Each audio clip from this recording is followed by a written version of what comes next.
Good morning, everybody. Good morning. Good morning. Yes, thank you. We have to be excited that we are back here. The last time I was at this venue was 2019. Can you imagine? And when I came, the Wi-Fi password recognized me. So, so thanks for not changing it. Today, we have a really important topic to discuss. And first, I'd like to acknowledge all of you who've made it here, honorable ministers and senior officials of Ministries of Health. I would also like to recognize the presence of Her Royal Highness Infanta Cristina of Spain. The last time I met her was at La Caixa, is it? La Caixa? At Barcelona when we were discussing the global pneumonia meeting, and we had all the countries gather there, the countries that have the highest pneumonia prevalence and deaths of children. We gathered there several years ago and really discussing how to reduce child mortality from pneumonia. Of course, we know that pneumonia is actually the leading infectious killer in children. I still remember in 1998, a newly qualified medical officer working in the National Referral Hospital in Nairobi, and how many children died in my hands. I just watched as that chest went and stopped. And after that, you had to talk to the mother and say, you know, I'm really sorry, and you know, you don't know what to say. That was 1998. And then 2 years later, the PCV 7 was introduced, and you know, now we are many years on. Of course, my country, Kenya, where I come from, my name is Dr. Conjugate, by the way. I didn't introduce myself. I thought it was behind here, but it's not. So, Dr. Conjugate. And many years on, Kenya introduced PCV, and now the doctors who came after me don't have as much trouble as I did in 1998, because the PCV has actually reduced child mortality drastically by up to 92% in my country. So we know there is benefit. From a frontline health worker myself, I know that there's a huge benefit. And today we are going to be having the conversation around, with this benefit, science behind it, where we're still having challenges in some countries where this particular vaccine, who's doubtless the best that we can do for children to avoid death from preventable disease like pneumonia, where we're still having challenges introducing it in the countries. The good news, of course, is that even in Africa, countries that have introduced this include Kenya, for example. I just talked about the reduction. But the bad news is we still have countries that are struggling with the introduction. Somalia, South Sudan, Chad, Guinea. And today we have ministries represented here, Somalia and South Sudan. And we are going to hear from the ministers what are the challenges. Because I don't think we are going to ask them, is it really valuable? No, that's not the question. The question is, what are the challenges in actually moving this forward? And these countries are losing about 40,000 children under 5 each year to pneumonia, these 4 combined countries. So we have the opportunity to save these children. And in fact, it's estimated that if we introduce the PCV, they could together, the 4 countries, prevent the death of about 92,000 children by 2030. So if you are to just forget everything else, say this meeting is about how to save 92,000 children in the next 8 years. This is what it is. So how do we save 92,000 children, at least in these 4 countries, by 2030? The question is the journey there. The governments, of course, want to introduce, they have said this many times, and they are all eligible for Gavi support. Please remember that. And Gavi is our biggest supporter for vaccines, of course, supported by many governments, including the Gates Foundation, and thanks, Chris, for joining us this morning. And the barriers that these countries have expressed and will be discussed today include co-financing, because Gavi model requires co-financing. Now, I was in South Sudan. I was in Abuja with my sister, Victoria here, and I toured a few of the hospitals, and South Sudan is having challenges paying health workers. And health workers don't often get paid some months. So you can imagine in that scenario, and a scenario of rebuilding and recovery, the affordability of co-financing becomes a real challenge. So it's not the governments are refusing to do that, but how do we overcome that challenge? Of course, COVID pandemic has brought competing challenges. We have governments that have had to go to the World Bank to borrow money to buy vaccines. Others are challenged in terms of even how to get the vaccine to people's arms because they don't have adequate health workers. And these health workers are also stretched in addressing other issues, other health issues. Vaccine infrastructure is a problem. I talked about human resources. So we are pleased today that we have the two ministers. With me is Veronica, Under Secretary of Health from South Sudan, and of course Fazia Noor from Somalia, who is going to be talking about these issues and introducing to us what are the real challenges on the ground. We will also hear from two leading countries, Indonesia and Bangladesh, who have a lot of expertise in this. Of course, many of us may know or not know that Indonesia just began their national scale-up of the PCV and expects to prevent 10,000 child deaths each year with full coverage. Bangladesh has been there and has already achieved 99% PCV coverage, 99%. And they have major benefits, including drastic reduction in child mortality. Now, today, we have global health agencies, we have the Gates Foundation, we have WHO represented here, we have UNICEF, Gavi, my brother here, Tabani, we have Save the Children, and we are going to be discussing these issues.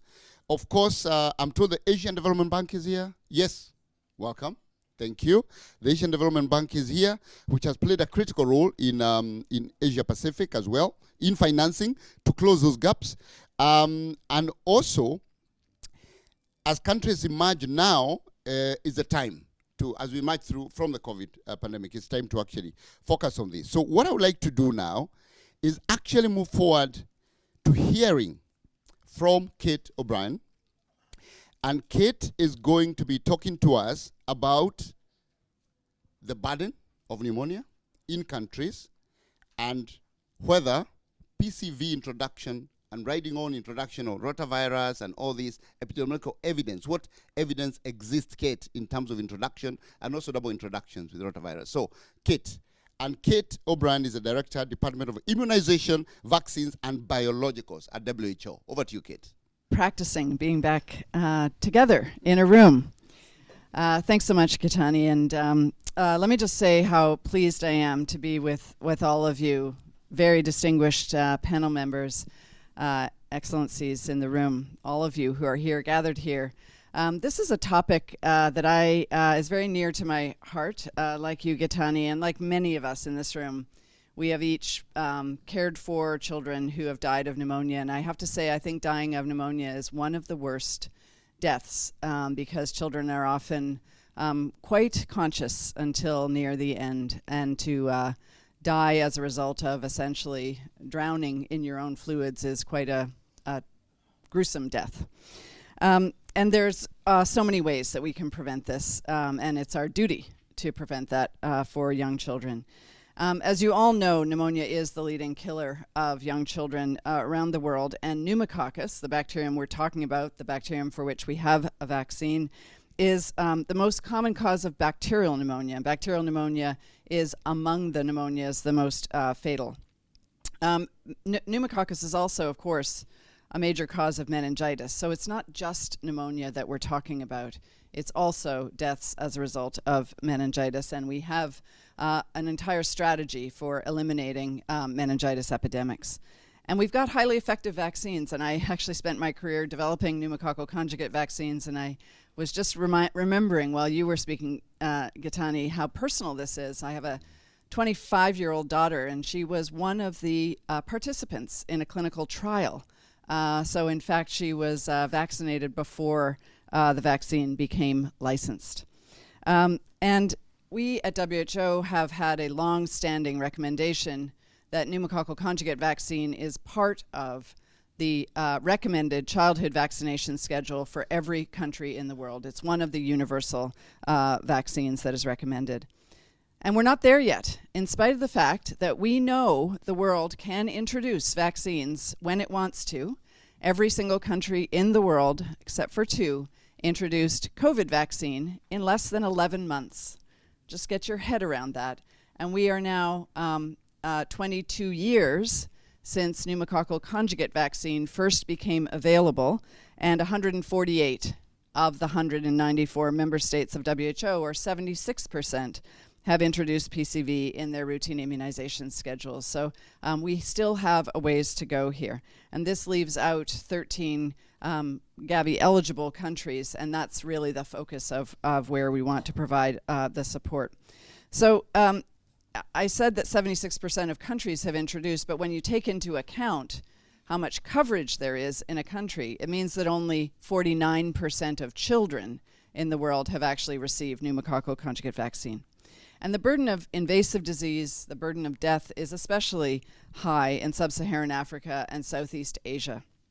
And this is seen primarily in children under 5, but also in older adults. And we'll leave out the use case of pneumococcal vaccine in adults at the moment. So in 2015, there were a set of estimates around how many pneumococcal specific deaths there are in the world, and those estimates are being updated to take into consideration all of the vaccine use that's taking place. But at that time, the pneumococcal disease specifically was estimated to be the result, to cause about 300,000 deaths every year in children 1 to 5 years of age. And these were mostly from pneumonia. Some of them were from meningitis, but about 80% were from pneumonia. And since 2000, up to 2015, there were about 250,000 deaths that were prevented. So they would have been almost 500,000 deaths if pneumococcal vaccine had not been used up until 2015. And it was really only in 2010 when pneumococcal conjugate vaccine really started to take off and be introduced into a large number of countries. There are barriers, for sure, to actually introducing vaccine, and we're going to hear about what some of those barriers are so that we can do all that we can to help countries overcome those barriers to introduction. But there are huge opportunities as well. At the global level, we have the all-partner, all-country strategy for immunization, Immunization Agenda 2030. This was co-created by many of you in this room, and it aims to reduce morbidity and mortality from vaccine-preventable diseases, including pneumococcal pneumonia and meningitis. And it aims to leave nobody behind, increasing equitable access and use of both new vaccines, which this will be for some countries, and existing vaccines, and to ensure by doing that that there's good health and well-being, which really refers to the economic benefits of prevention of vaccine-preventable diseases. And so I just want to point out 3 of the strategic priorities in Immunization Agenda 2030 that are particularly relevant for this discussion on pneumococcus and PCV. The first is about increasing commitment and demand. And we all need to support national health authorities to work to ensure that there are key champions and stakeholders that can assist and advocate for greater commitment to immunization programs.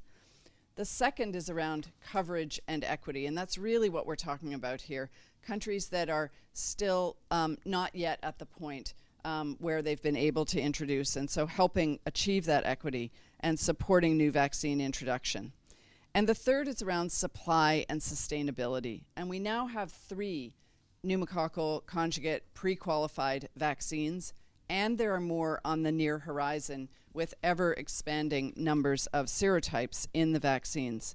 We have to support innovation and affordability of these vaccines, and we will make data, all the relevant data, available to national authorities so that national authorities can decide which of the products that are on the market is most relevant for their context. So as we go into discussion with countries, I also just want to say a last word about integration. And thanks for highlighting the idea that in many countries, the possibility of introducing not only pneumococcal vaccine, but also introducing rotavirus vaccine or other vaccines that are otherwise left out of the infant childhood immunization program. And we do have examples where countries have introduced both And we were quite nervous, in fact, that introducing 2 vaccines at one time would in some way overburden the introduction process. And actually, it has been quite successful. So I think we're very encouraging of countries to advance their programs by doing dual introductions. So I'd like to thank the organizers very much for the opportunity to address this very distinguished audience and to open this crucial discussion to increase use of PCVs and to move the immunization agenda forward and in turn save lives. Thanks so much, Gitani. Thank you. Thank you very much. Please give a big hand to Kate. We shall be an audience that has taken coffee and that claps for his panelists. So thank you. Some of the issues you raised regarding commitment and the role, and I would like to indicate the role of civil society in supporting government in commitment, demand, and also thank Gavi for actually appointing AMREF Health Africa as the new host for the Gavi CSO, and we hope to do our best in that area to ensure support for countries, commitment and demand. And thank your daughter for her courage. Thank your daughter for her courage in the development of the PCV vaccine. Now, we have Somalia and South Sudan. Of course, these are governments that care about their people, and they want to protect their children with this powerful life-saving vaccine. But there are challenges. So we are going now to come down to some conversations here. I would like to ask Her Excellency, Minister of Health, and I'm really, really happy that the 2 Ministers of Health to my left are women. Let's clap for women in global health leadership. Yes, yes, yes, yes. And her minister, this is the Undersecretary, her minister is also female. Yes. Okay, now, I would like to ask Her Excellency Fauzia Noor, Minister of Health Somalia, what challenges have you experienced, and what do you think are the solutions to those challenges to ensuring that we can actually give the lives of, the children of Somalia a chance to live? Thank you so much, Dr. It's working. It's working. Okay. Yeah. Dr. We call him Dr. in Africa. Dr. Githenge, nice seeing you again. A very good morning to all of you. Actually, you and my friend on my left highlighted the problems a little bit. So Somalia is not different, but I will read few so as not to forget the main issues I wrote yesterday. First of all, I would like to acknowledge and thank and pass my gratitude to the organizers, the coalition, for protecting all children with pneumococcal conjugate vaccine to fight and stop pneumonia disease. Sustainable Development Goal 3 stipulates countries to ensure healthy lives and promote well-being for all at all ages. Somalia is not different from the other countries like my sister on my right, Chad, Guinea, and some other sub-Saharan and Asian countries. Pneumonia remains the #1 killer disease among under 5 children. The reality is that pneumonia is among the diseases that are substantially underreported in Somalia because of widespread misdiagnosis of pneumonia, especially at the health center and primary health care unit levels, where a lot of cases who meet the WHO definition of pneumonia are being diagnosed as bronchitis and acute respiratory infection. Ladies and gentlemen, there is ample evidence that investment in childhood vaccination is one of the most cost-effective public health intervention a government can make. To effectively combat pneumonia, there is a need for an integrated approach to looking at strategies that can prevent and protect children from contracting the infection using pneumococcal vaccine, as well as detecting and treating the condition after it has occurred, proper case management.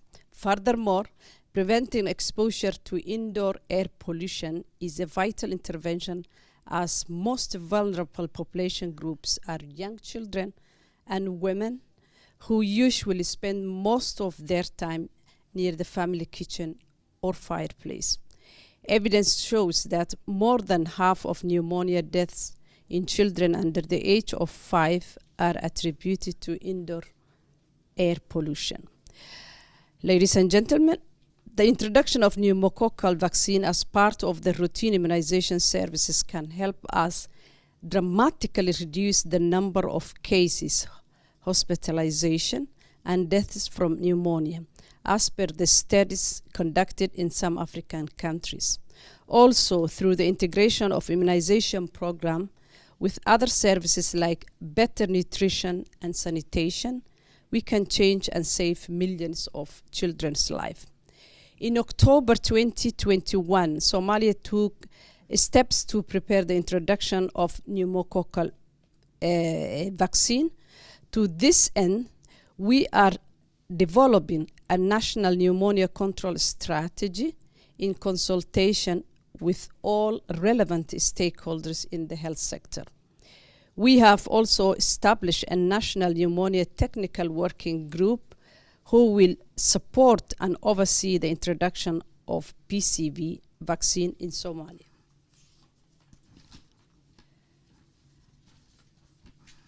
Furthermore, with the support of the Bill and Melinda Gates Foundation, thank you, sir, we are conducting a study on the PCV vaccine in northern Somalia, aimed to estimate the effectiveness of PCV mass vaccination campaign against vaccine type carriage of Streptococcus pneumonia in children aged below 24 months in the short term, from 6 to 12 months after vaccination, and mid-term, 24 months after vaccination.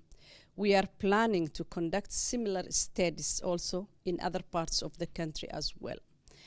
To conclude, Somalia is getting ready to introduce this life-saving vaccine as part of the routine immunization services in the country.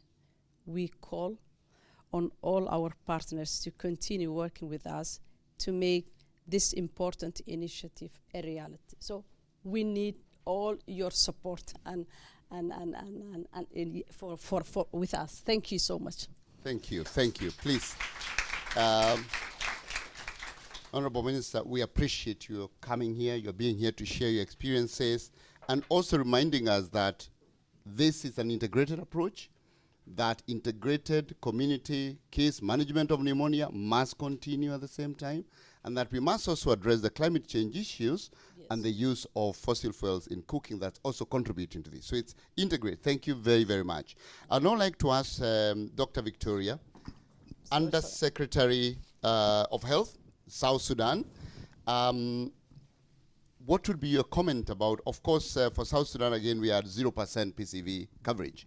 So could you also comment on what the challenges are and what the desires of your government for the South Sudanese people is, and what help is needed to achieve that desire? Thank you, Dr. Kithenji. First of all, let me appreciate and acknowledge members of the panelists and distinguished audience. I want to thank the organizers for giving us an opportunity to have such a platform to discuss our challenges. South Sudan is not different from Somalia and other countries which are struggling. Malaria, pneumonia, and diarrheal disease remain one of the leading causes of mortality and morbidity in the country. There's no single ward where you can come and not find a child admitted for pneumonia, whether public or private. Pneumonia itself contributes to 16% of admissions and deaths in South Sudan. And we are really grateful for Gavi and UNICEF for supporting the health system strengthening, and also Gavi supporting introduction of vaccines. Currently, we have pentavalent IPV. We've been conducting meningitis campaigns, measles campaigns, and OCV with support from Gavi. There have been a couple of outbreaks, and of course, protracted conflict and instability is one of the biggest challenges hindering the health system itself, which is already challenged, and lack of funding. With a less than 2% funding to the health system, you will not expect much co-financing to be, obligations to be met. the country over the years have only contributed 2% of the funding to the national budget, but as recently there've been an increase in the budget to almost 7.6%, and we're hoping that that's an opportunity for support. Although sometimes budget could be, execution of budget could be a challenge in countries like our countries. South Sudan, of course, is considering introduction of pneumococcal vaccine. It's going to be an important milestone because the introduction will provide much needed momentum for implementation of strategies stipulated in global action for the protection and prevention of pneumonia and early treatment, promotion of breastfeeding, reduction of air pollution, hand washing, and Hep B vaccine are other strategies that the country is also implementing. We've had a lot of progress since the introduction of pentavalent vaccine in the country with support from Gavi, and we believe that introducing pneumococcal will also be of much added value and also support the gains that are already brought about by introduction of pentavalent. However, the co-financing obligation remains a big challenge for us. Currently, we are not able even to meet the existing vaccines, and we have an outstanding arrears. And with introduction of pentavalents, we could reach like 1 million point something, 0.6, which is needed to support the co-financing. Like I said earlier, with the conflict, there's a lot of refugees and people are still in the IDPs, and environmental situation is leading, plus the climate change is contributing to a lot of outbreaks. And recently there've been outbreak of cholera in Upper Nile. There've been outbreak of meningitis in Bahr al-Ghazal, northern Bahr al-Ghazal. So these all needs support from our partners to continue supporting the Ministry of Health in capacity development to the healthcare workers. And I like what one of the panelists said earlier, the issue of integration. Integration is very important. The ICCM has been a very successful program, and I think we need to continue integration of services. Yesterday I was in a discussion organized by IRC and World Vision on nutrition. And nutrition, of course, is part and parcel of this, because lack of nutrition, lack of micronutrients lead to predisposing children to infection. And again, with countries who are under conflict, of course, malnutrition remains also a big challenge. And integrating services in resource-scarce countries like ours is the way to go. Because lack of human resource and lack of the financial resources, and like said earlier by my brother here, healthcare workers stay months and months with no payment. Civil servants don't get even salaries, leave alone meeting the co-financing obligations. And though our South Sudan Next Immunization Strategy 2023-2027 clearly stipulates introduction of PCV, the country will submit an application in 2023 for introduction in 2024, as is stated in the program support rationale document for full portfolio planning. And the country is still seeking Gavi support and support of other donors to be able to meet the co-financing obligation, because it remains one of the stumbling blocks in the implementation of PCV. Thank you. Thank you so much. Yes, a big hand. Thank you very much. And South Sudan, they are again recognizing, and we all know, at the theme of the WHA 75, there can be no peace without health, and there can be no health without peace. That's critical to remember. So thank you very much. And we appreciate that the plans are there. The question is, how do we work together with partners to make sure that those plans are realized? Now, on my right here, I have two gentlemen who are going to be commenting on their own introduction of the PCV vaccine. Of course, Indonesia now is at 4% PCV coverage, my understanding, and Bangladesh is at about 99%. So what I'm going to do, listening to my dear sisters here on their challenges they're having in Somalia, in South Sudan, I'm going to ask Dr. Maxi Rain, Director General, Ministry of Health in Indonesia, to comment about your own experiences in this introduction, challenges, opportunities. Could you share that with us from your point of view? Thank you, sir. Good morning, ladies and gentlemen. Yeah, Indonesia is a wide country. We have 1,700 islands. Yeah. and with a total population 271 million people, and an annual birth cohort exceeding 4 million. Indonesia is one of top 10 countries with the highest number of pneumonia deaths in children under 5 in 2015, where every hour two children die from pneumonia. The main cause of pneumonia is pneumococcus, which can be prevented with the pneumococcal vaccine. Therefore, immunization is one of the key efforts to control pneumonia in total, in addition to exclusive breast milk, balanced nutrition, and health style and environmental sanitation. Indonesia start to introduction PCV vaccine.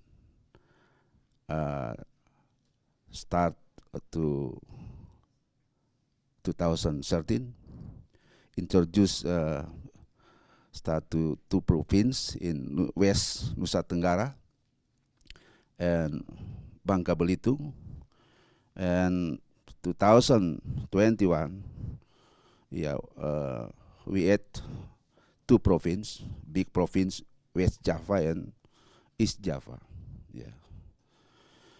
Based on the routine vaccine, PCV immunization coverage at the beginning of the introduction is quite high, which is more than 90%. However, there was a PCV vaccine stock out due to procurement constraints of the AMC, Advanced Market Commitment Mechanism, in the third quarter of 2019 to the third quarter of 2021, resulting in a significant decrease in PCV immunization coverage. We have the legal basis of the PCV vaccine introduction into the National Immunization Program, a decree of Minister of Health, and additionally the PCV national guideline is based on the decree of DG, Disease Prevention and Control, concerning the implementation of pneumococcal immunization. PCV introduction has an impact on reducing incidence of pneumonia. Based on surveillance data in 2018, there was a decrease in a new case of pneumonia in West Lombok Regency after 1 year of PCV introduction. Routine immunization data show that PCV immunization coverage at the beginning of the introduction was quite high, with a coverage exceeding 19%. And based on the experience we do introducing PCV, the best practice and lesson learned from PCV introduction that have been carried out in Indonesia include: A, the need for a well-prepared new vaccine introduction plan so that it can be communicated in time a local government and health facilities. It is important to ensure stakeholders in the province and district have sufficient time adjust the plan to fit the local context. B, the need for a well-structured training for the introduction of new vaccine.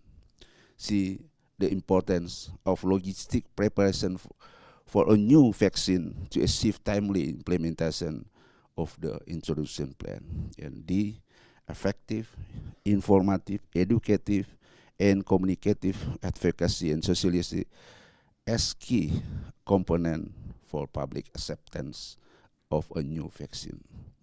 And E, the importance of good data management system and supportive supervision in monitoring and evaluating the progress of immunization program. And lastly, if balanced human resource arrangement, both for the implementation of routine immunization, including new vaccine and COVID-19 vaccine, to achieve timely implementation. Despite the challenge we are facing in executing our immunization program, immunization remains a national priority.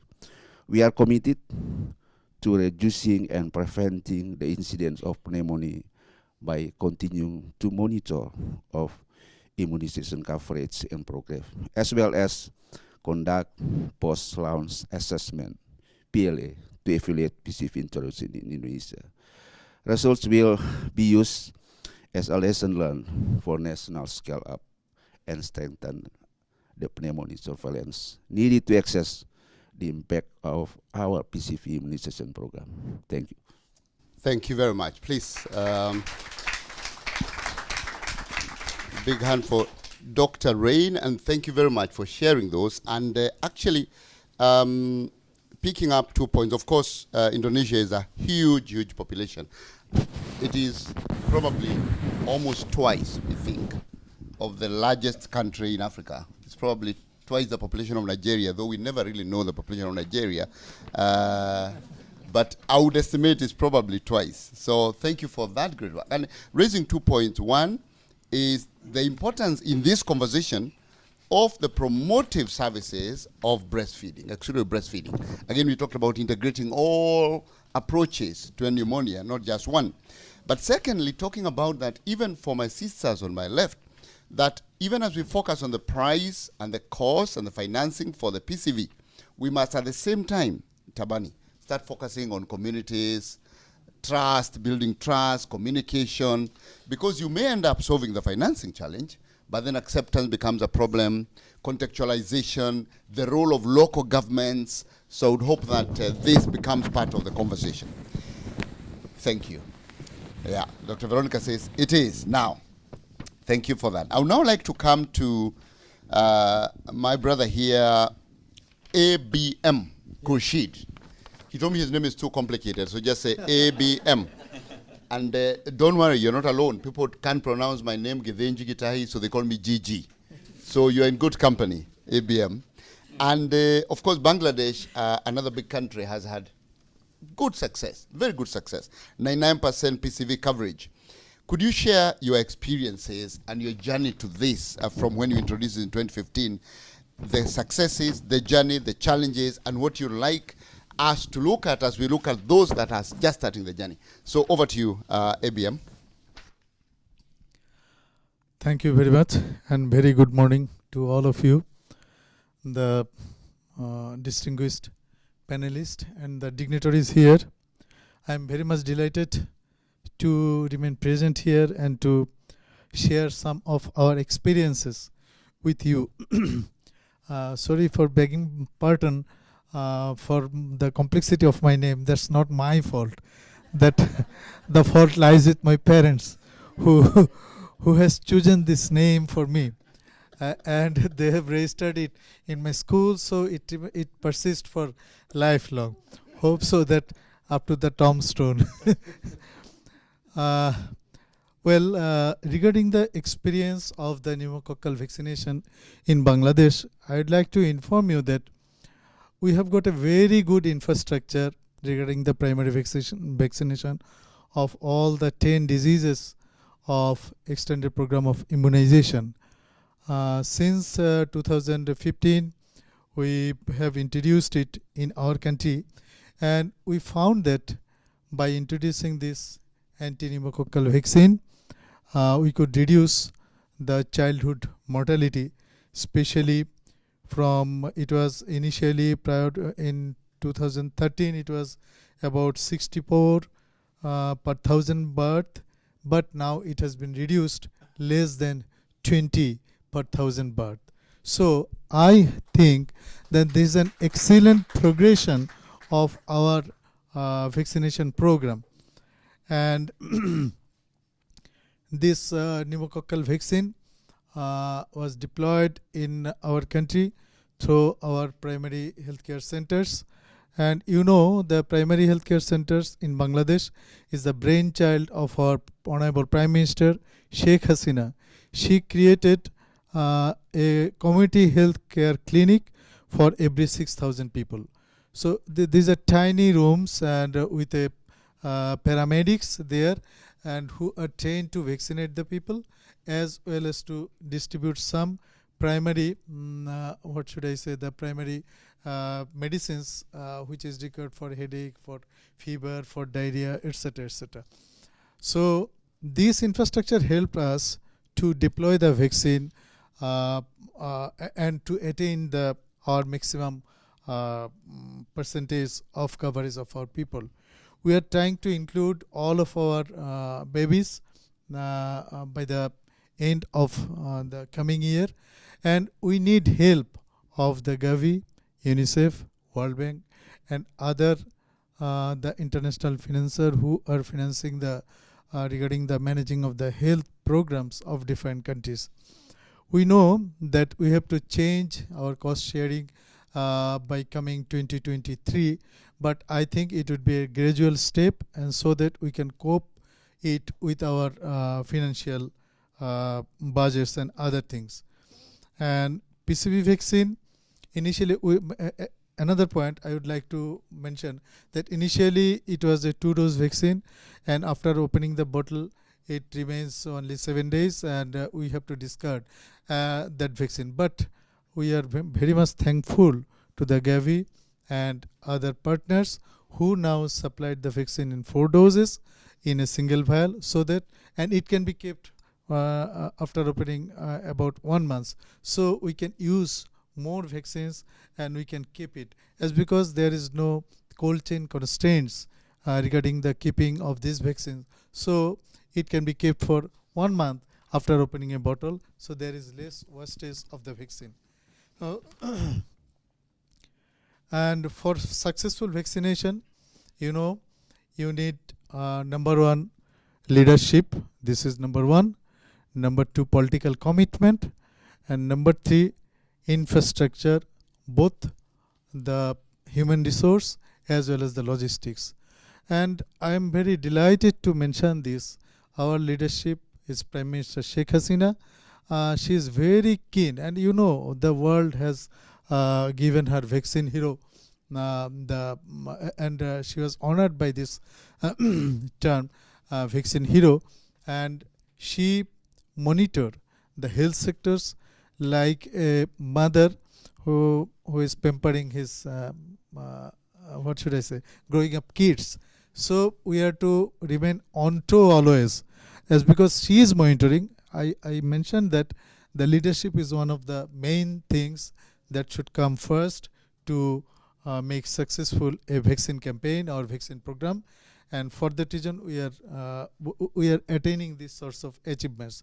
Number 2 is the infrastructure. I mentioned already that the government has set up primary healthcare centers for every 6,000 people. 17.67 or something like this. Our population is a huge population. It's very difficult, and there are so many hard to reach areas in our countries. But we could cope these situations by going through the logistics which is provided by the government. There are the launch, there are the boats, and there are the helicopters also. They are conveying the vaccines to the remotest place, hilly areas as well as the offshore islands. So these are the challenges we faced, but as because we could cope up with the existing facilities as well as the keen observation followed by the covering by the government. And I would like to mention it here that regarding the last COVID pandemic, our country, they have vaccinated in a single day near about 10 millions of the peoples. So you see, in a single day, I know that there are so many countries in the world, they don't have the this number of population in their whole countries, but we could do it as because we have got commitment, we have got the leadership, and we have got the logistic as well as the sincerity of our health workers. Near about 40,000 health workers working in the Bangladesh in the field levels, and near about 34,000 of community clinics are there. And so in each of these centers, we are going door to door to the population, and we identify the vulnerable children and the dropout children, and we could vaccinate them. We have got a very good data input system. All the community clinic is provided with a tab with an internet connection. So from the remotest place of the country, they could communicate with the center, and we could know that if there is any problems or any casualties that has occurred with the vaccine, and we could solve it then. And other this, all the data are monitored and analyzed, and depending on this, the future program has been set up. And in this pandemic, our vaccinators and our healthcare providers, they were not deprived from their salary. They are getting their salary, including the bonus, and as well as the New Year's bonus. There is an extra bonus other than the religious festivals in Bangladesh. We are also blessed with that one because of our what should I say, the economy which remains vibrating during the pandemic, is because we didn't stop all the things. Our governments are working, and our main sectors of this export and other sectors, they are also working. So I think these 4 or 5 points which I mentioned for making a successful vaccination, this can be shared by peer learning to other colleagues, and I hope so in future we will be able to vaccinate with this pneumococcus, the dangerous bacteria, Diplococcus. It's a Diplococcus. It is causing a very fatal pneumonia. So we could prevent this. With these few words, I'd like to conclude my session. Thank you all. Thank you very much for giving me the opportunity to share my experience. Thank you. Thank you. Thank you. Thank you very much, ABM. And as you're speaking at the end, you said you give bonuses to your health workers. Can I apply for a job? I'll take your email address. Then where I come from, we don't have bonuses for health workers. Sure. Exactly. And in South Sudan, they don't even get their base salary. So thank you very much. And please pass our congratulations to your Prime Minister for winning the Vaccine Hero. And again, demonstration of female leadership, because for women, health is personal. And we always know that when you have women in leadership in health, they take it personally. And that's the demonstration we're hearing here. Thanks also for reminding us the role of primary healthcare systems in delivery of vaccination. And we've seen that, and that's actually the biggest challenge in absorption of COVID-19 vaccines in Africa, is the primary healthcare structures that are weak. But we keep saying it's hesitancy. It's actually primary healthcare structures that are weak, and people don't have access. I would like to come to you, Kent, on the back of the conversation by Bangladesh, because Michael Kent is a senior economist at the World Bank, and World Bank was involved very positively in helping the financing gaps in Bangladesh in the rollout. So, Kent, could you give your experience? Yeah, over to you, Kent. Certainly. Thank you, Gigi. Thank you, honorable guests. You catch on quickly. Thank you.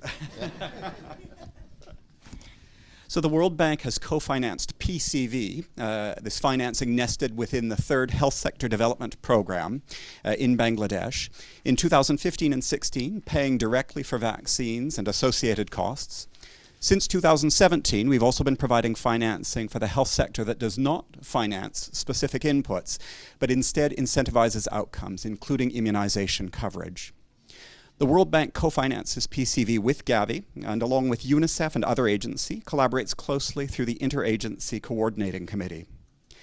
From 2018 through 2020, we've also financed procurement of vaccines, including PCV for Rohingya migrant populations in Bangladesh. So for the Rohingya populations, we co-finance also with Gavi, and delivery has been in collaboration with UNFPA, WHO, UNICEF, and the International Organization for Migration. In those populations, I understand that coverage has gone from only 4 to 6% prior to 2018 to full 100% coverage as of 2021. Several things have been key to introducing and sustaining PCV in Bangladesh. Well, I think first and most importantly, as you've pointed out, leadership, strong leadership, and also strong systems for micro-planning and for delivery. Second, coordination among the international agencies in terms of planning and coordination of financing. Third, the recognition that financial support may be required over a number of years until the government can finance itself, and this financing must be flexible, for example, to cover displaced or migrant populations. Let us build on the success that we've had in rapidly introducing COVID-19 vaccines in other countries. Please, all of you, ministers, secretaries, other government representatives, when planning and preparing projects for financing by the multilateral development banks, do consider including support for the introduction, both procurement and deployment of new life-saving vaccines. Thank you very much, Ken. And before you go, please, a big hand for Kent, and thank you for that. Just a quick follow-up. Maybe you comment on the instrument or mechanism we've used to finance Bangladesh, because as the ministers sit here, they would like to understand this financing, is it under the IDA, IBRD, you know, maybe you could comment on that so that when they go back, they're like, okay, that's what we need to follow up. So I believe it's all been IDA financing in Bangladesh, and two different kinds of instruments. So originally, I think this was input-based financing, as I said, through until 2016, and then more, but always nested within financing for primary health care and broader health sector development. Since 2017, a different sort of instrument, as I mentioned, that incentivizes a select number of outputs, including immunization coverage, and I believe it's measles in particular that's monitored, but the project finances all elements of primary health care, including PCV vaccines. Thank you. And has the GFF been involved in the financing for Bangladesh? Good question. I'm not sure what GFF's involvement has been in the global financing facility. Yeah. It's been involved as well. Okay. Okay. So maybe. Absolutely fantastic. Thank you so much. Sorry to interrupt you. Yes, please, Minister. We have the biggest since 30 years in Somalia. The first Damal Afimat, which is financed by the World Bank, IDA. Ida, And yes. through COVID, huge money is announced, and we were thinking about COVID. Okay, we are not even 12 million. Thank you so much for sharing. And I think that is a very good hint. Thank you so much, Michael, because there are also additional funds for system building, so we can use, because yesterday I had a meeting with Gabi, and the first question was, as my sister said, the co-financing, which we are struggling, it's above 500,000, and we cannot exactly infrastructure, health, workforce. Those are, she was talking about my condition. I was talking to her minister. We have the same issues everywhere in the country. So I think that's a good hint. As I go back, I will have a discussion with World Bank. And thank you so much, Rector. What a fantastic morning. We are already making change. Yeah? If we can just save one child of 92,000, already this meeting is useful. So thank you very much for that response. And that's why I wanted to follow up on the financing mechanisms, because it's easy to say World Bank is supporting, but through what instruments, it's important for the ministers. So thank you very, very much. So I'll now go back to, I want to come direct to the other partners here. And what I would like to do here is, I'll come to Benjamin from UNICEF. Benjamin Schreiber is a senior advisor, health strategy and management at UNICEF. And of course, yes, please, you could join us. The more the merrier up here. So, Benjamin, how can global health agencies like UNICEF help governments overcome remaining barriers? You've had the barriers, you've had successes, there's financing, there's all these things. From a UNICEF point of view, what's your view on how you can assist countries? Specifically, we have Somalia and South Sudan here. Close the gap that the ministers have talked about. Yes. Hello and welcome. My name is Benjamin Schreiber from UNICEF. I'm glad to be here. A few points. Number one, I think I've been working the last 2 years really on the COVID vaccine introduction, and a few lessons learned from there. Number one, in pneumococcal vaccine, we have the supply. There's adequate supply. Yeah, we have secured adequate supply until 2030 with prices that are stable. So there is no need to wait. We can really provide the volumes that you need. And I think that's really important. And there's the mechanisms through the Gavi Alliance to access that. And even for middle income countries, there's procurement systems in place and mechanisms that can therefore secure supply. The second point is, like the Honorable Minister of Bangladesh has mentioned, I think what's really important, and where also global agencies and UNICEF, but also WHO and other partners can really help, is on this commitment, political commitment and leadership. Once we have these two elements in place, and we've seen this in the COVID vaccine rollout, these are really critical. Once these are in place, the global agencies need to be there to not let you down. Yeah, that means we're going to secure you the supply, we're going to need to secure the funding and the technical assistance. And then it comes to what needs to happen at the country level in terms of implementing the vaccine. And I think all these countries, you know, you've shown that you can introduce pneumococcal vaccines, as we've seen here, but you also have all introduced the COVID vaccine recently. So you've introduced other vaccines. I mean, you have muscle memory to do this. You have healthcare workers recently trained on new vaccine introductions. You've revamped your cold chain, you know, and you've had great successes, I think, and really are moving forward. So what can global agencies do here? I mean, number one, I think, is the issue of funding. I mean, I think we cannot, I mean, having co-financing, and if it's $500,000 in a country, if that is the main cause for delaying the introduction of a vaccine, I think I need to look here at the Gavi Alliance board members that are sitting in the room as well. We need to do something about this. I mean, that is, compared to the huge amounts of funds that we are investing in global health, I mean, therefore delaying for several years a vaccine introduction, I think we have to do better than that. And there are solutions, financing solutions for that. The second point is really on the leverage also the COVID vaccine investments. We've provided, there's been a lot of investments through the World Bank, but also through Gavi, WHO, and UNICEF. You know, I'm overseeing in the moment 2.6 billion across WHO, Gavi, and UNICEF in just funding for delivery of these vaccines, for training, rollout. Use these fundings to strengthen your system. Yeah, because in the end, it comes back to what you mentioned. It's about integration. You know, we don't want a vertical COVID vaccine program. You know, use this now to strengthen the system and broaden your approach. Because I think, I mean, that's my UNICEF hat. Every child deserves the right to have access to vaccine, to not die from a vaccine-preventable disease. And I think so all global health agencies, including UNICEF, will be there to support you. And so, yeah, I think come back and count on us, hopefully. Wow, fantastic commitments again. And please, a big hand for Benjamin. Questioning how policies can also be hindrances to achieving our goals, and how we need to be innovative to go around those policies. And I think that's the point that's being made. So we need to think about that. Thank you very much. And I had a few claps here when you said we can overcome the problem. Let's look at that. And I'll then come to my friend here. This is Ines Michelson Lopez, because the Asian Development Bank has been involved in finding innovative ways to co-financing.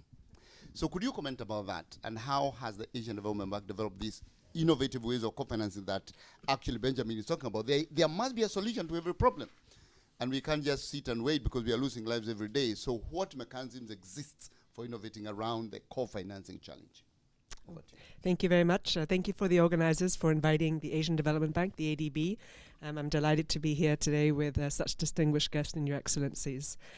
So the ADB, for those who don't know, the ADB is very similar to the World Bank and to the African Development Bank. We give loans and grants to our developing member countries. In 2018, ADB made available additional grants for regional health security. So I lead our Pacific health operations, so I work only in the Pacific, but hopefully what I can share with you today is applicable to other countries and other contexts. So we decided to see if we could leverage these additional grants and go to our client countries and discuss whether they would be willing to complete their childhood immunizations, because they were countries that were not Gavi eligible. And specifically in the Pacific, this was Vanuatu, Samoa, Tonga, and Tuvalu. These were 4 countries that were not eligible for Gavi support. So we worked with UNICEF and we said, well, how can we try and plug this gap? The major advantage that I've been listening today, I think the advantage that ADB together with World Bank and African Development Bank has in this situation is that our main client focal is always the Ministry of Finance and Treasury. So in any negotiations we have, in any context that we have with them, we start with the financiers. And we bring up the idea of this health project. We talk about the priorities, comparing other sectors. And then once we get their commitment, we therefore get their commitment for co-financing. We get their commitment to implement the project for 5 or 7 years. And then once that is done, the vaccines are then in their national health budgets, and that becomes much more routine. The other advantage that we came with this project is that we also brought in financing that would help with all the startup costs. So the project started in 2018. It covers these 4 countries. It's a regional project. It has 3 main outputs. The first output is to strengthen regional procurement. And that was really leveraging the UNICEF VII mechanism. I'm sure you're all familiar with that one, so no need to go into that one. The second output was to strengthen health systems. And we wanted the countries to focus on improving their immunization programs prior to introducing these 3 new vaccines. The 3 new vaccines we financed were PCV, rotavirus, and HPV. And then the third output was really on the community engagement. So we wanted the countries to use the grants from ADB to engage with their communities to increase awareness and vaccine acceptance. Now, this isn't a major problem in these 4 countries, I have to say, but it's been a really nice way to get the community involved in health service delivery. The project is now 3 years in, and the 4 countries have introduced PCV and rotavirus, up to 90% in Tonga and Tuvalu for PCV, so we're seeing really good successes. And due to obviously the pandemic, there's been some delays, but they're going to be using the introduction of these vaccines together with the COVID vaccines, and HPV will be happening hopefully later this year. In terms of the co-financing, we agreed that the ADB grants would cover 100% of the first year, and then we would downgrade to 80%, 60%, 40%. So by the time the project ended, the countries would be taking on the majority of the financing of the vaccines. And I actually asked our project consultants, how has this discussion been going with the Ministry of Finance? Are they ready? And the response from all 4 countries was, yes, they're ready. They've been involved in all of our review missions. They know what's happening. They know they need to allocate the budget. And from this year onwards, we're seeing them co-financing the vaccines. Now, I think for the price of PCV, it's gone down. Rotavirus might have gone up. I'm not sure that's in terms of a UNICEF, but it hasn't been a major shift in their financing commitments. So we're very proud of this project. It's the first time in the Pacific region that ADB has supported these vaccines. We're very happy to work with UNICEF and with the consultants that are on the field. So thank you very much to be able to share this. Thank you very much. Thank you. Thank you, Inez, for that conversation. And we have our own ADB in Africa as well, yeah. African Development Bank. So dear ministers here who are also member states of the African Union should also go and to sit down with ADB and say, hey, can we learn from the other ADB in Asia, and what can we do? And how does it come into also engaging countries in this area? We know, and we said, that the role of civil society cannot be underestimated. We're talking about community engagement, contextualizing to the local level, acceptance, and trust. So civil society is critical in this chain. So I would like to come to Gwen to comment on what is it, and when is the CEO for Save the Children UK, what is it that civil society partners like yourselves and ourselves, AMREF, can do to support governments in the scale-up of PCV so that we save children faster? Thanks so much, and it's a real pleasure to be here. And one of the things about civil society is we're diverse, so I would never claim to speak on behalf of everybody, but you and I, work very closely together, and I can give some examples of what we've been trying to do as Save the Children as part of this wider coalition. And it really is a partnership. This is the first time we're meeting in person for the World Health Assembly in a while, but I'm also reflecting back that very early in the first days of the pandemic, the Barcelona first ever Childhood Pneumonia Forum was the first time we really got together and said, this is killing children. I mean, I've worked in international development for 25 years. And honestly, I've worked in many countries where people still don't talk about pneumonia. But that's beginning to change, and the leadership here and the progress which we're seeing is fantastic. The other thing which has changed, I think, and it's fantastic to hear the claps, absolutely right for Ben, is it is possible.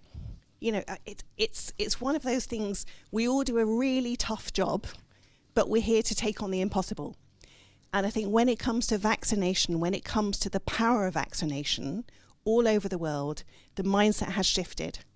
Thanks to the pandemic. Many awful things, of course, happened in the pandemic, but it's no longer enough to say it's just too hard. Bangladesh vaccinating 10 million people in a day.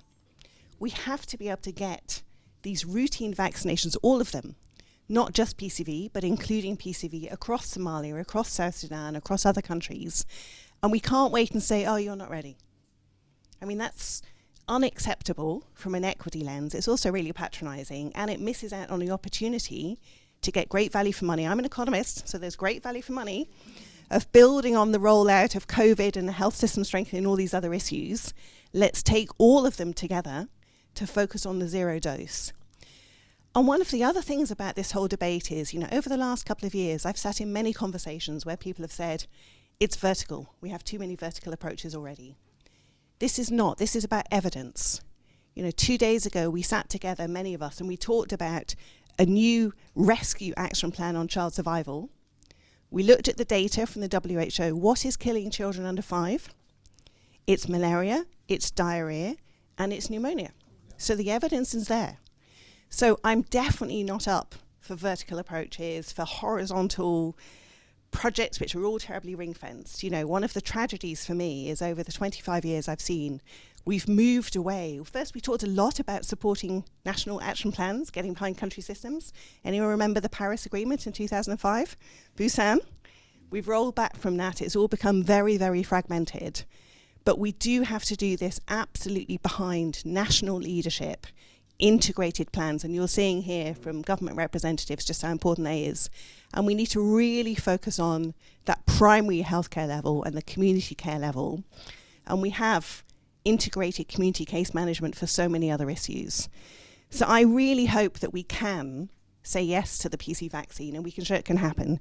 You want just a couple of examples of the kind of things civil society can do. The first is keeping on saying this is important, and sounding that alarm and working with all of you, and we're delighted to be in these partnerships, and including with Every Breath Counts, you know, Philips, India, GSK, many of these other partners who've been also joining this call and supporting direct work in many countries.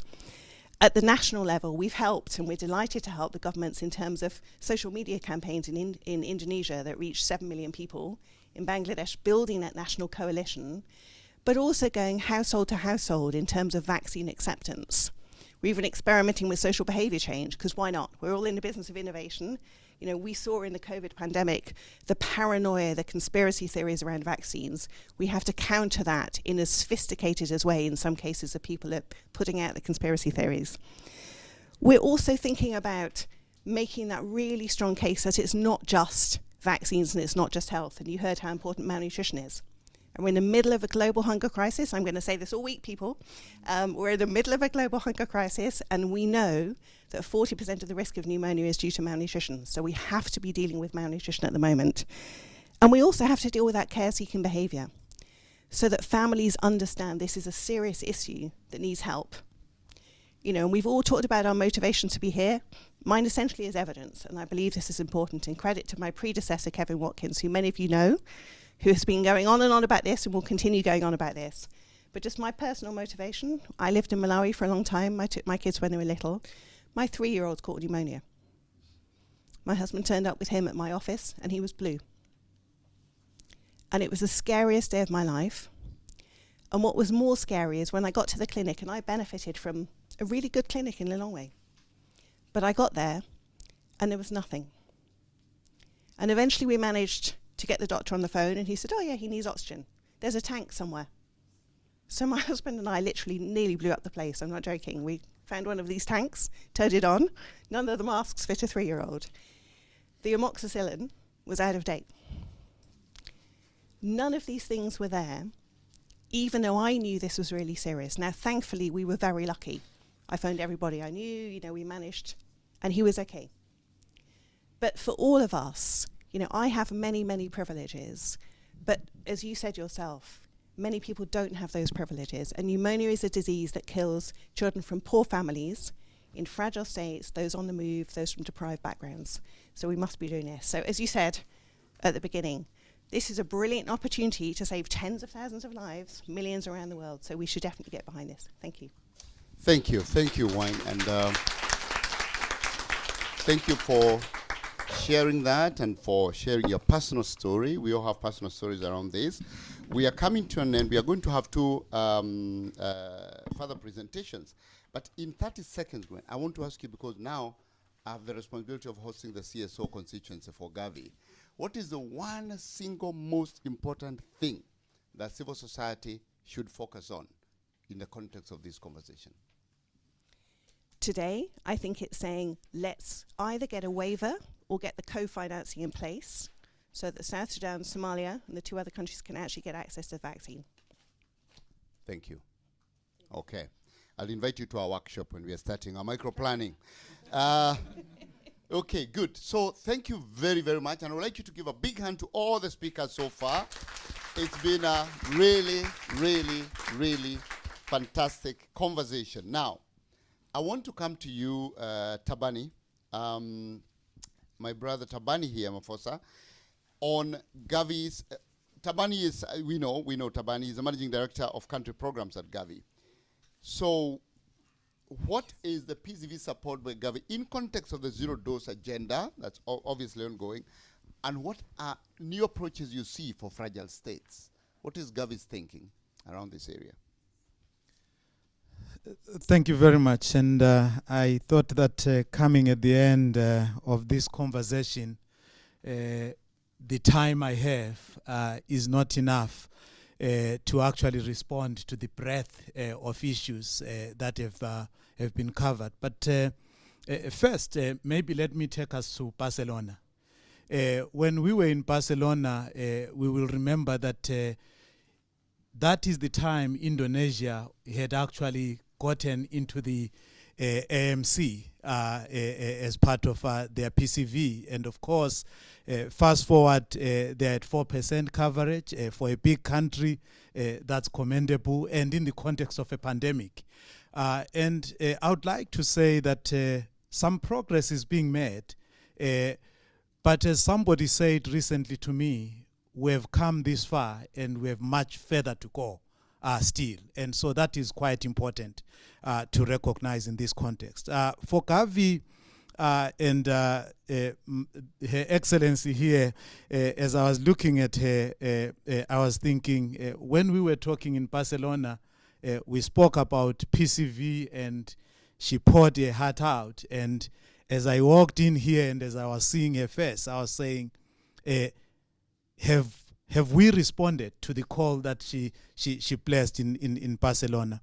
I would say that Gavi is responding. It is responding in a number of ways. The first way is that Gavi has formed a segment of fragile and conflict countries. And South Sudan and Somalia and some of the other countries fall in this category of countries. And we have realized that we cannot continue to manage them by exceptions. We have got to actually look at them in their totality in terms of understanding their challenges and stop using a policy that says the exceptions for the rest actually, so it always becomes as an exception. We just had our governance meetings. The PPC was discussing the fragility and emergencies and displacement policy that is going to be going to the board in June. It's an important policy because it will offer appropriate flexibilities for these countries that would be needed. So, should the board be in a position to approve? I think some of the PPC members Kate and Kent are here. We're excited about that policy and what it offers. And so we hope that it will be responsive. And I'm encouraged as well that the countries have not stopped in terms of preparing.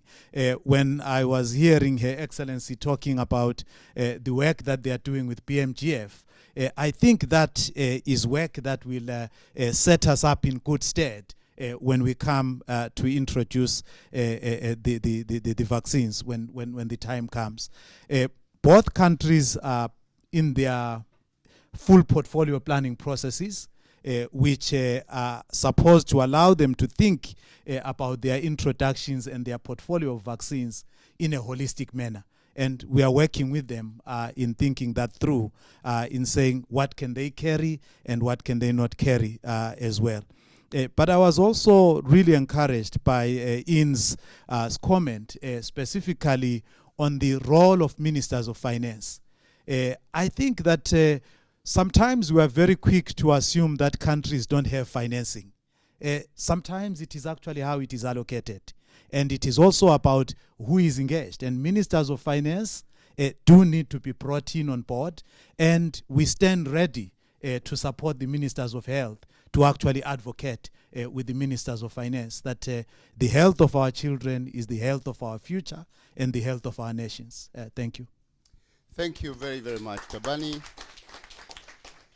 Healthy children learn and healthy adults earn. Thank you very much. Chris, I would like to invite you now to make some closing remarks to an excellent, excellent conversation that actually has solid way forward from what I can hear. Over to you, Chris. Thank you, Gitinji. As always, you've moderated a great panel. And as a consequence, the talking points I put together have been said a couple of times already. So I'm going to, let me start by first thanking the minister and the senior health colleagues from Somalia, South Sudan, Indonesia, and Bangladesh for sharing their perspectives. And for all of the other partners, and in particular to Her Royal Highness Infanta Cristina, who's been very active with La Caixa and the meeting that many people have referred to in Barcelona. I think what I'd like to do is kind of zoom out, go back to where you started, Gitinji. So I'm a little bit older than you, but I had a similar experience working actually in the late 1980s, working in a pediatric hospital in a refugee camp, where we had a whole ward of pneumonia and meningitis. And most of the children who we couldn't save were in that ward. UNICEF that year in its State of the World's Children report said that the under 5 child mortality was over 11 million. And the most common cause of death was under 5 child mortality was pneumonia. Now, we've made great progress under the MDGs. That number is now under 5 million. But still, the number one cause of under 5 child mortality is pneumonia in most countries. In some countries, it's second to malaria and diarrhea and others. So despite our progress, we're still proportionally dealing with pneumonia. And then, you know, if you think about all the meetings you've all been at the World Health Assembly this week, this is one of the most solvable problems. You know, we've had discussions about much more intractable issues. And I think particularly in the context of the COVID pandemic, you know, this is the first time I'm in Geneva in 2 years. And if I reflect back to what was going on in the spring of 2020, I was getting calls from politicians who had just frankly discovered pneumonia because of COVID. And they were saying, where can I get a ventilator? And I said, well, you know, you might want to look at your oxygen systems because, you know, the ventilator doesn't work without oxygen. And so, you know, think about what's happened in terms of the last 2 years through the Global Fund, C19RM, and other mechanisms, some of which we've been happy to support. We've built oxygen systems in the face of the COVID pandemic. Hopefully that will be a durable asset for helping to reduce under 5 child mortality for those children unlucky enough to get pneumonia. But here we have a tool, a PCV vaccine that we know prevents the most common and most deadly form of pneumonia, It's been made available from Gavi. Most Gavi eligible countries have taken it up, like Bangladesh, and deployed it at 99%. Other countries that weren't Gavi eligible, some of the ADB countries were co-financed and used the UNICEF's VII and introduced it quickly and are saving children's lives. So we only have a few countries left where we face incredible barriers like the co-financing. And we should put that in perspective of the billions, trillions of dollars actually that have been spent on the COVID response. The co-financing, as I understand it, in South Sudan is about $170,000 for 2023. Of course, that goes on top of your existing co-financing requirements, which I think you said would bring your co-financing to about 1.6 million. But should $170,000, either from one of the banks or from Gavi, or that should not be the barrier to reducing the last mile of deploying a highly effective tool that we've seen in places like Bangladesh, many others, when deployed, actually does reduce under 5 child mortality. This is a solvable problem. There are complications. I think our colleague from Indonesia outlined how challenging it is in some geographies that are with very remote populations. Conflict is an issue. There are other challenges, but if you look across the Gavi eligible countries, those kind of challenges have been solved or are being solved and can be solved in South Sudan and Somalia and Guinea and in Chad. So I think we should come out of this meeting thinking, okay, how do we actually solve this? Is it about working with the MDBs through the IDA or other financing mechanisms? Is it a way of helping other bilateral donors help with the co-financing requirements? I understand that Every Breath Counts put together a report that outlines actually 10 specific actions we can look at. And you've mentioned some of them: the exclusive breastfeeding, addressing, as Gwen said, the crisis of malnutrition, which if you have pneumonia and you're malnourished, you don't have the energy to breathe.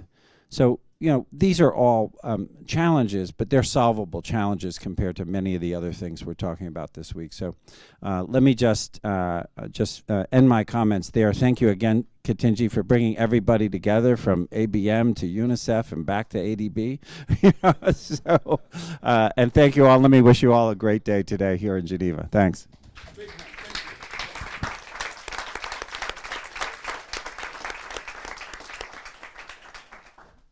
And that's it, ladies and gentlemen. Thank you very much for being here.